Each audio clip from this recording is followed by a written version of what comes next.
Nama Narayan, courageous yogis. In this talk, I want to share with you a very important understanding about how disease and illness manifests first from the level of the psyche, eventually to the physical level of the body, and the role that Yoga Nidra plays in both preventative and curative self-therapy. So let's get started. We will be discussing the 4 phases of stress disorders and Yoga Nidra as a means of preventative and even curative self-therapy. So, in a recent study done by Dr. K.N. Udupa of the Institute of Medical Sciences, Banaras Hindu University, Varanasi, he has proposed the following 4 phases of stress disorders: psychic, psychosomatic, somatic, and organic. So let's start with psychic. This is the root level of all illness and disease.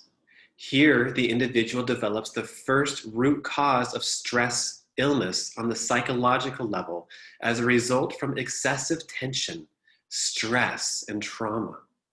An inability to adapt to changes in the environment causes the central nervous system to become overwhelmed. The person becomes irritable and tense the more that the stress is prolonged. This affects their sleep patterns, leading to less restorative rest and increased anxiousness throughout the day, which only compounds the psychological stress and tension. They appear frustrated and may dwell on impending disasters, which often leads to elevated blood pressure. This phase can extend from a few days to a few months, and depending on the type of severity and the underlying stress, and on the type of body constitution and personality. If the psychic phase of stress and tension is prolonged, then certain physical manifestations become evident, such as palpitations, tremors, anxiety, insomnia, hypertension, raised blood pressure, and rapid pulse. The psychological stress is now manifesting as measurable behavioral symptoms. If the psychosomatic phase of stress and tension is prolonged, then there is increased stress on the various organs. The stress begins to overwhelm a particular organ depending on a person's hereditary background and environmental factors. One individual will develop a hyperthyroid state, another an elevated heart rate and high blood pressure, another elevated acid levels in the stomach, and so on. If the somatic phase of stress and tension is prolonged, then it begins to manifest as illness and or disease, which has now fully settled down into a particular organ. The earlier psychosomatic and somatic excessive functions lead to chronic inflammation, and actual organ destruction begins. The individual develops the signs of measurable clinical conditions. The end result is decreased immune function. The person becomes prone and susceptible to viral and bacterial infections and begins to develop the various well-known diseases and illnesses that we are so familiar with. So, the various diseases and illnesses we know so well are the end result of this process, which started off as psychological stress, tension, and trauma. If we are able to root out the source of the stress in the psyche before it develops into psychosomatic illness, then later illness and disease can be avoided. Perhaps the best methods for achieving this relief on the causal level of disease is prayer, chanting mantras, kirtan, and meditation.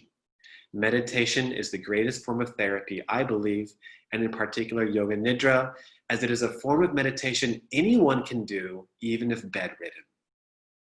By the time the disease has manifested on the physical dimension, during the organic phase, allopathic medicine is prescribed in the form of medication and sometimes even surgery. To address the somatic and psychosomatic phases, the less invasive homeopathic remedies can be utilized. However, to achieve relief on the causal level of stress within the psyche, we turn to relaxation exercises such as Yoga Nidra. Yoga Nidra not only provides deeper relaxation than even normal sleep, but it increases self-awareness. So you are able to identify the source of stress and nervous tension within your mental processes by remaining a detached witness and allowing all repressed emotions and disturbing thoughts to come to the surface so they can be expressed and divested of their pranic charge.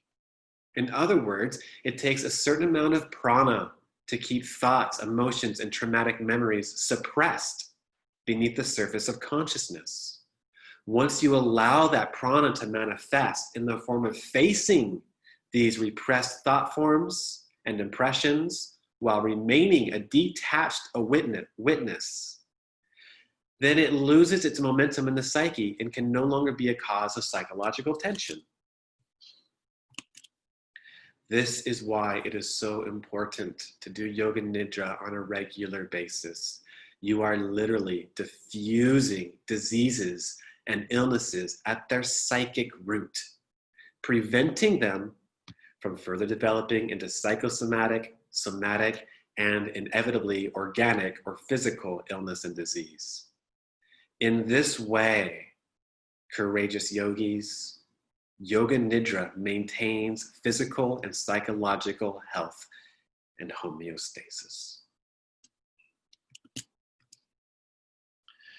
So this has been an excerpt from Tripura Yoga's Yoga Nidra teacher training course, which is available at tripurayoga.org. You can receive a discount by using coupon code YOGA2020. If you have enjoyed this training, please consider liking, sharing, and subscribing, and please empower me to continue offering these free YouTube videos by becoming a channel patron at patreon.com/Sri Devi Das. With great love and respect, I thank you with all my heart. Om Shanti, Shanti, Shanti.